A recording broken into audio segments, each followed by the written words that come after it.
Hey, aspiring authors. I'm here with Patrick, my client. We've had a great time working on his book together. Hey, Patrick, how you doing? It's great as always to see you, Simon. Great to see you. Why don't you start by telling them a little bit about what you do? Well, I'm currently AI faculty lead at Holt International Business School, and I deliver courses related to AI future of work, data analytics and decision making.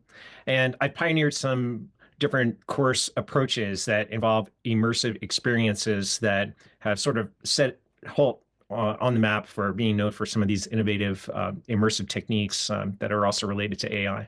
You have a full book and you already have opportunities that have arisen as a result of the book, with the biggest one recently being a TEDx talk.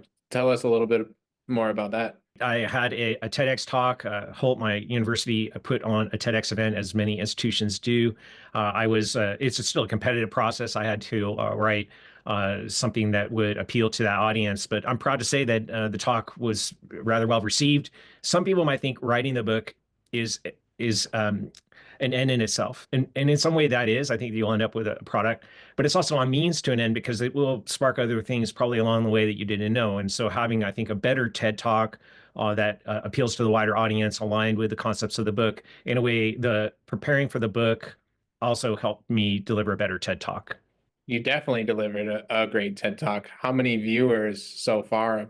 I've definitely surpassed 150,000 views so far, and I think we're going north of there. So I think the talk just resonated, and I think that's also credit to the book writing process. I think the process helps you think about the audience and think about how you would appeal to the reader.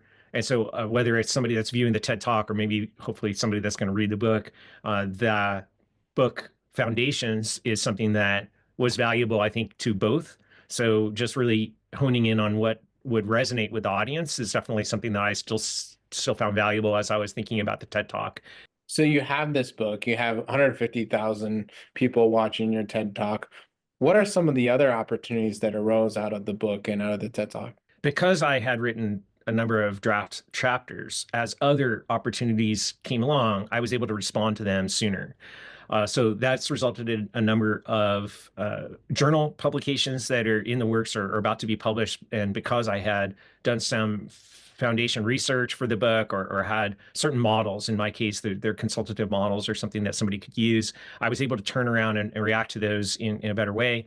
Uh, and also other book chapters. So I have another prominent media hit, I think that happened is there's a Thinkers 50 book on AI.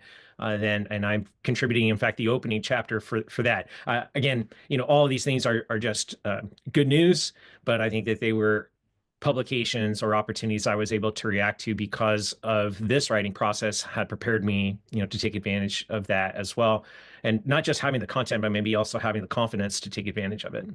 Wasn't there one more opportunity? You were talking to me before about a Coursera course. As we know, Coursera is probably the preeminent worldwide learning platform online. And even though my university is quite large and we're well ranked, we did not have a lot of courses out there of our own. And so I've been invited to develop the first AI focused course on Coursera for professionals that will be live here in just the next few months. And again, I can trace the foundations of that back to some of the preparatory work for this book. That is another example of having some content that you could repurpose or reframe in a way that could appeal to yet a wider audience. So it is a journey as you're going through as an author, crystallizing your ideas, preparing those ideas. It will afford other opportunities that might not be evident when you started the process. So again, I think those kinds of things I was certainly better prepared and I was able to capture people's attention because the ideas were found provocative, appealing to the right audience, which again, the book foundation sort of process of the writing helps you do that. It was a little hard for you to make progress on the book at first. Tell them a little bit about that. I think maybe all aspiring authors have that initial spark that tempts them to reach out and take that risk. It is a risk. It's a commitment of both time and resources to do these kinds of things. And so I definitely took that initial leap, but I did find that it was tough to prioritize that. Maybe in fact because I didn't quite grasp the process. That's what was really hindering me from doing these things maybe earlier in my career. And so it took a little bit to get going. And I definitely think at some point we turned the corner together. And I think I've learned some things about myself, some things about the process that have made it be enjoyable and speed things up. You had this really great realization in the process. Tell me a little bit about that. One of the things that I saw was more in understanding the techniques of writing. So the coaching sessions helped me see something in myself, trusting my own voice or finding a voice or a tone or a style that I think would resonate with readers, and certainly resonates with myself. I'm prouder of that work than necessarily just writing for an academic audience, which was primarily the audience I was trying to appeal to for most of my career. So this is a bit of a comeback story. You came all the way back. Now you have a full book. What do you think was most helpful in coming all the way back? Well, maybe it's twofold. I think the coaching sessions are a commitment to be kept. And so in my comeback story, if there was one, initially I just didn't feel that I didn't have enough time to devote to this. Although, looking back now as I learned more of the process, maybe I've had more time if I had learned those lessons a little bit earlier, but I needed to learn them in my own time. So it was a bit slow at the beginning to really honor that commitment. Once I was able to see the that I could accomplish something that was in the direction we wanted to go. Those coaching sessions were a good accountability factor to myself. So I think that's one takeaway. The second thing is just that the process enlightened a voice or an approach that I wouldn't have seen. So those were really the two virtues I think of having made that commitment to myself and we to each other to have those coaching sessions and making some steady progress along the way. These other good things also happen. I think that I would encourage anybody to trust that this will happen probably for them if they're willing to make that investment in themselves and in the process. There's probably going to be some good takeaways along the way. How do you think the book would have turned out if you hadn't have sought help? I think it's easy to say I probably wouldn't have had the book. These ideas or other ideas about it, I've had a lot of opportunities in my career. And in fact, I've been successful in helping others publish very well-known books with major publishers. But I was always in support. I've been thanked in a lot of forwards, which I always appreciate.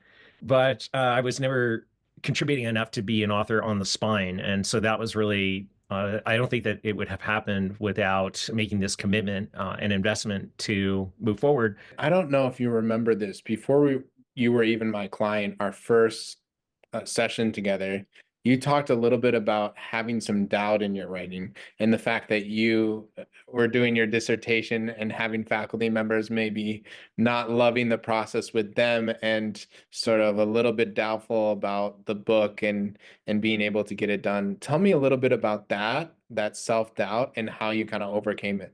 There's certainly an audience of people out there that have gone through the PhD process, and it's a grueling process. It's certainly a rites of passage, and mine was very difficult. I had literally stacks of drafts that in those days we would print them out on these things called printers, and it was a very humbling process to go through and took a long time. And again, maybe many people's, but I definitely left that process feeling uncertain that I was a strong writer. I think it was both a confidence factor and then also a style factor. There's something about changing. There's different writing for different audiences. But I think the process opens you up to thinking carefully about that audience and the kinds of messages that will resonate with them.